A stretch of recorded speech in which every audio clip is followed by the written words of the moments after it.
Hello friends, आप सभी को सुप्रभात। Learning success point sociology YouTube channel में आपका बहुत बहुत स्वागत है। जैसा कि अभी हमने लगातार आपको आर के मर्टन की वीडियो अपलोड होती जा रही है और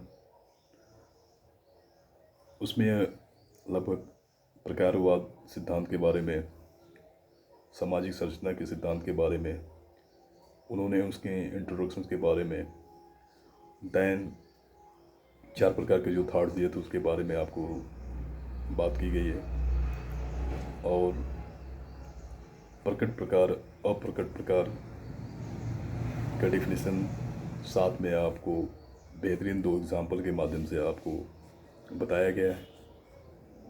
अब क्योंकि कोई भी थिंकर का, जैसे हम मैक्स वेबर की बात करते हैं, आचार संहिता की बात करते हैं, एक प्रोटोकॉल होता है। उस प्रोटोकॉल के माध्यम से उन्होंने समाज को कैसे इस्टेब्लिश किया, धर्म को कैसे इस्टेब्लिश किया, हम उसके बारे में बात किए थे। उसी प्रकार आर के मर्टन ने भी बहुत अच्छा एक प्रोटोकॉल और पैराडाइम के माध्यम से उन्होंने अपने जो प्रकारवाद की जो व्याख्या किए हैं, बड़े अच्छे तरीके से समझाने का प्रयास किया है कि प्रोटोकॉल और पैराडाइम उनके 2 ऐसे माध्यम थे जिनकी वजह से और प्रकारवाद का जो संशोधित रूप है।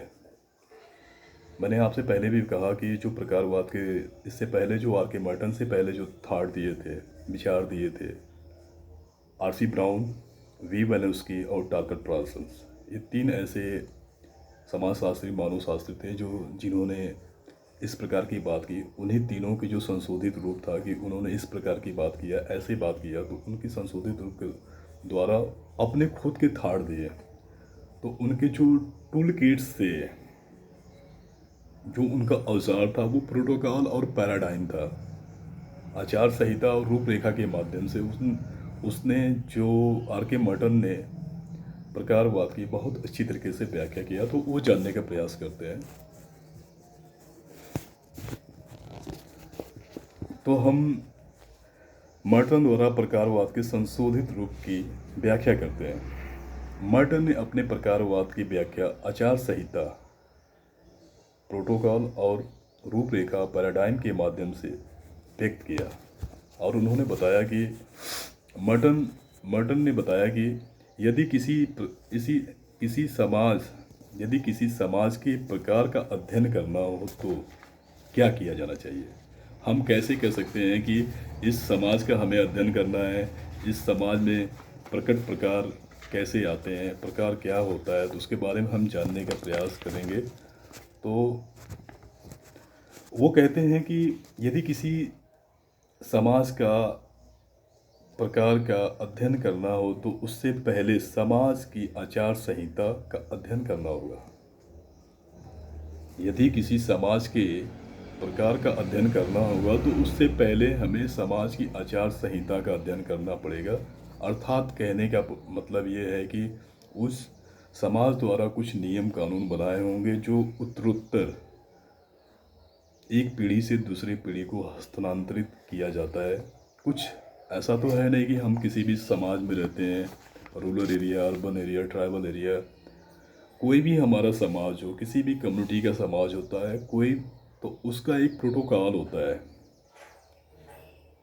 एक प्रोटोकॉल होता है, मतलब उस समाज की, सोसाइटी की प्रोटोकॉल होती है। उसमें नॉर्म्स, मोड्स, ट्रेडिशंस, पहनावा, कस्टम वगैरह वगैरह जो भी चीज़ें आते हैं जो एक पीढ़ी से दूसरी पीढ़ी को हस्तांतरित किया जाता है, तो वो उनकी प्रोटोकॉल जो सोसाइटी के होते हैं। तो इस प्रकार उन्होंने कहा कि अगर किसी भी समाज के प्रकार का अध्ययन करना हो तो उससे पहले हम समाज की आचार संहिता का अध्ययन करना होगा। अर्थात कहने का तात्पर्य है कि उस समाज की संस्कृति, मानक मूल्यों आदि का अध्ययन करने से यह ज्ञात हो जाएगा कि कौन सी इकाई प्रकार का कार्य कर रही है और कौन सी इकाई आकार की कार्य कर रही है। उन्होंने यही चीज़ क्लियर किया कि किसी भी समाज के प्रकार का अगर अध्ययन करना है तो उससे पहले उस समाज की आचार संहिता की अध्ययन करना होगा। अर्थात उनके कहने का तात्पर्य यह है कि उस समाज की संस्कृति, मानक मूल्यों इत्यादि का अध्ययन करने से ज्ञात होगा कि कौन सी इकाई प्रकार का कार्य कर रही है और कौन सी इकाई आकार की कार्य कर रही है। मर्टन ने इस बारे में बड़े डिटेल से प्रकार की व्याख्या किया। मर्टन ने प्रकार की व्याख्या करने के लिए आदर्श प्रारूप जैसी एक रूपरेखा बनाई और उसके 11 बिंदुओं के बारे में बताया, जो इस प्रकार से बिंदु निम्नलिखित हैं। जैसे पहला उन्होंने बताया कि उस मद की पहचान करिए जिसके प्रकार का अध्ययन करना है। उस मद की पहचान करिए जिसके प्रकार का अध्ययन करना है। दूसरा, इस बिंदु के अंतर्गत उद्देश्य और प्रकार दोनों अलग अलग रखकर देखना चाहिए, क्योंकि उद्देश्य जो है कि हमेशा व्यक्ति के सापेक्ष होता है और प्रकार जो होता है वो समाज के सापेक्ष होता है। उन्होंने दूसरा जो एलिमेंट्स या दूसरा जो पॉइंट उन्होंने कहा कि उस बिंदु के अंतर्गत उद्देश्य और प्रकार दोनों को अलग अलग रखकर देखना चाहिए, क्योंकि जो उद्देश्य होता है वो व्यक्ति के सापेक्ष होता है और प्रकार जो होता है वो समाज के सापेक्ष होता है। तो ये चीज़ हमेशा आप भूलिएगा मत, क्योंकि दूसरा जो पॉइंट है वो क्वेश्चन भी आता है कि व्यक्ति और उद्देश्य का तात्पर्य क्या है। कभी कभी वो दे देता है, लिख के दे देता है कि ये व्यक्ति समाज के सापेक्ष होता है, ऐसे कमेंट लिख के देते हैं। तो आपको जानना चाहिए कि व्यक्ति हमेशा समाज के सापेक्ष तो चलता है, क्योंकि अगर व्यक्ति है तो समाज है। तो कहने का मतलब है कि जो उनके उद्देश्य होते हैं वो व्यक्ति के सापेक्ष होते हैं और जो प्रकार होता है वो समाज सापेक्ष अनवरत चलता है। अगर इस पॉइंट को हम समझने की कोशिश करें एक उदाहरण के माध्यम से, फिर तो मैं एक बताता हूँ कि किसी मूर्तिकार की मूर्ति, एक मूर्तिकार है वो मूर्ति बनाता है। अगर मैं देवी देवताओं की मूर्ति बनाता है, उसका यही काम है। यदि किसी मूर्ति को यदि पुरस्कार मिल जाए तो उसका प्रकार है जो समाज में निहित है। यदि मूर्ति निर्माण जीविकोपार्जन के लिए करता है तो ये उसका उद्देश्य है। मैंने ये चीज़ क्लियर किया कि एक इंसान है जो वो अपने जीविकोपार्जन के लिए मूर्ति का निर्माण करता है। जिस प्रकार आप दशहरा दिवाली में देखते हैं कि दशहरे में दुर्गा पूजा और दिवाली में लक्ष्मी पूजा, काली पूजा की मूर्ति बनाई जाती है। बंगाल के लोग आते हैं, हर राज्य में जहाँ जहाँ मतलब इस तरह का फेस्टिवल मनाया जाता है, तो उसका एक काम होता है कि वो 4 महीना आके वहाँ बिजनेस करता है अपने वर्कर के माध्यम से, और वो अलग अलग देवी देवताओं की मूर्ति बनाता है। तो उसका एक काम है, जीविकोपार्जन के लिए उस तरह का काम करता है। लेकिन अगर किसी, जैसे उसमें भी आप देखे होंगे जहाँ मतलब किसी राज्य में अगर इस तरह का मूर्ति एक पंडाल बनाकर बनाया जाता है, मेले का आयोजन किया जाता है, तो कभी कभी वहाँ कंपटीशन होती है किसकी मूर्ति अच्छी है। क्योंकि एक कलाकार है तो मूर्ति दुर्गा जी की, लक्ष्मी जी की, काली जी की बनाएगा, लेकिन उसमें भी बड़ी मूर्ति है, कुछ और भी आकर्षित तरीके से बनाएगा, पहनावा होगा, तो ये लगता है कि उसमें कौन सी है। तो अगर मैं कहने का मतलब है कि किसी मूर्तिकार की मूर्ति को पुरस्कार मिल जाता है तो ये उसका प्रकार होता है और जो समाज में निहित होती है। यदि वो मूर्ति निर्माण जीविकोपार्जन के लिए करता है तो वह उसका उद्देश्य होता है। ये चीज़ थी जो मैंने आपको बताया, उद्देश्य और प्रकार दोनों अलग को रखकर उन्होंने देखना चाहिए, तो उसके बारे में बताया।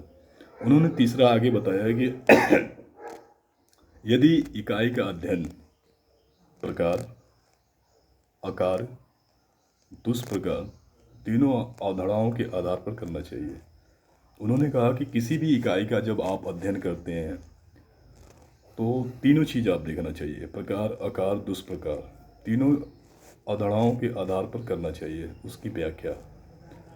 चौथा वो बताते हैं कि इकाई के संबंध में सदैव प्रकट एवं अप्रकट प्रकारों दोनों का अध्ययन किया जाना चाहिए, क्योंकि कभी कभी किसी इकाई का प्रकट कुछ और होता है और अप्रकट कुछ और होता है।